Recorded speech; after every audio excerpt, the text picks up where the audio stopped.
आम्ही शिवसेनेबरोबर निष्ठेने राहतो म्हणजे उपकार करत नाही. हिंदू हृदय सम्राट बाळासाहेब ठाकरेंनी आम्हाला एवढं दिलेलं आहे या महाराष्ट्राला, आम्हाला सगळ्यांना.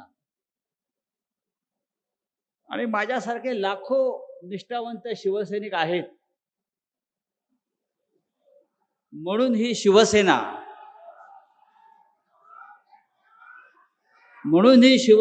अनेक संकटामध्ये, वादळामध्ये उभी आहे. आणि एक सांगतो, कृषी उत्पन्न बाजार समितीमध्ये ही सभा सुरू आहे. इथे शेतकऱ्यांचा माल येतो, विकला जातो, त्याला काय फार भाव मिळत नाही. पण 15 दिवसापूर्वी इथे एक माल आला आणि 50 कोटीला विकला गेला. तुमचा खासदार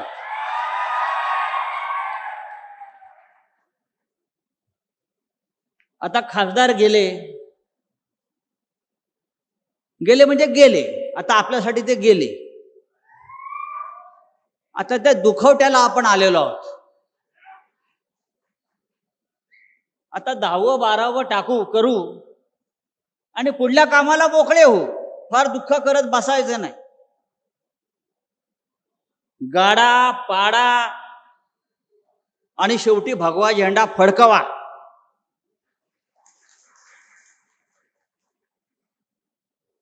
$50 कोटी भाव झाला त्याचा. 50 कोटी. खरं म्हणजे या बाजारात त्याला कोणी 500 रुपयाला घेतलं नसतं. तो शिवसेनेमध्ये आला, त्याला माननीय उद्धव साहेबांनी खासदार केला, त्याच्या खांद्यावर भगवी शाल टाकली आणि म्हणून त्याची किंमत 50 कोटी झाली. उद्याच्या निवडणुकीत 5 रुपये पण त्याची किंमत राहणार नाही. अशा पद्धतीने ही निवडणूक होणार आहे. मला आश्चर्य वाटतं, उद्धव साहेब विकास निधीसाठी गेले. विकास निधी, मला माझ्या मतदारसंघाचा विकास करायचा आहे. अरे कसला विकास करणार तुम्ही? 12 वर्षामध्ये नरेंद्र मोदी या देशाचा विकास करू शकला नाही. त्या नरेंद्र मोदींच्या वाराणसीमध्ये जाऊन बघा. रस्ते नाहीत, पाणी नाहीत, पूल नाहीत. ज्या मोदीचे बूट चाटायला आपण गेला, तो देशाचा विकास करू शकला नाही. तुम्ही काय विकास करणार? आणि कोणाकडे गेले? तर ज्याने राम लूट केली, राम मंदिराच्या दान पेटीतले 2000 कोटी रुपये ज्या मोदीच्या लोकांनी चोरले, त्या मोदींचे बूट चाटायला हे गेले.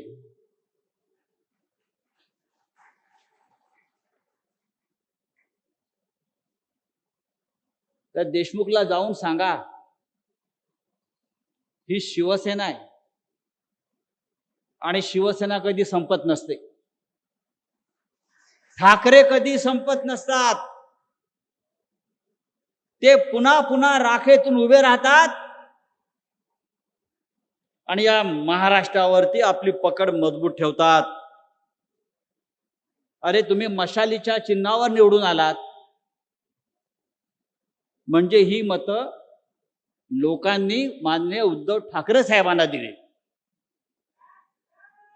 तुम्हाला गद्दारी करायची आहे तर राजीनामा द्या, पुन्हा निवडणुकीला उभे राहा आणि मग तुम्हाला कळेल या यवतमाळ वाशिमची जनता गद्दारांबरोबर आहे की निष्ठावंतांबरोबर आहे. पण एकनिष्ठ राहण्यासाठी आई नेक आणि बाप एक असावा लागतो. आम्ही सगळे एकनिष्ठ आहोत आणि हा एकनिष्ठांचा सागर, महासागर लाटा या गद्दारांना तडाखे देऊन तुडवल्याशिवाय राहणार नाही. उद्धव साहेबांचं काल नागपूरला आगमन झालं. प्रचंड गर्दी, प्रचंड. मग जिथे नजर जाईल तिथे माणसं त्यांच्या स्वागताला उभी. एकनाथ शिंदे यांनी ते जर बघितलं असतं त्या गद्दारांना मिंदेनं, तर त्याला कळलं असतं शिवसेना जागेवरच आहे, शिवसेना जागेवरच राहील आणि तुमच्या छाताडावर पाय दळून पुन्हा एकदा विधानसभा आणि हिंदुस्थानच्या लोकसभेकडे जाईल. ही आजची सभा, आजचा मेळावा निष्ठावंतांचा आम्हाला तेच सांगतोय. यवतमाळ हा कायम हिंदुहृदय सम्राट बाळासाहेब ठाकरे यांच्यावर प्रेम करणारा जिल्हा आहे. सातत्यानं लोक आले आणि गेले, पण शिवसेनेचा भगवा झेंडा या यवतमाळवरती कायम राहिला. तो यापुढे कायम राहील. आपण सगळे माननीय बाळासाहेब ठाकरेंचे शिवसैनिक यापुढे माननीय उद्धवजी ठाकरे साहेब आणि आदित्य ठाकरे साहेब यांच्या मागे ठामपणे उभे राहू आणि या यवतमाळच्या मातीमध्ये पुन्हा गद्दारीची कीड लागणार नाही अशा प्रकारची लोक निवडून देऊ. जय हिंद, जय महाराष्ट्र.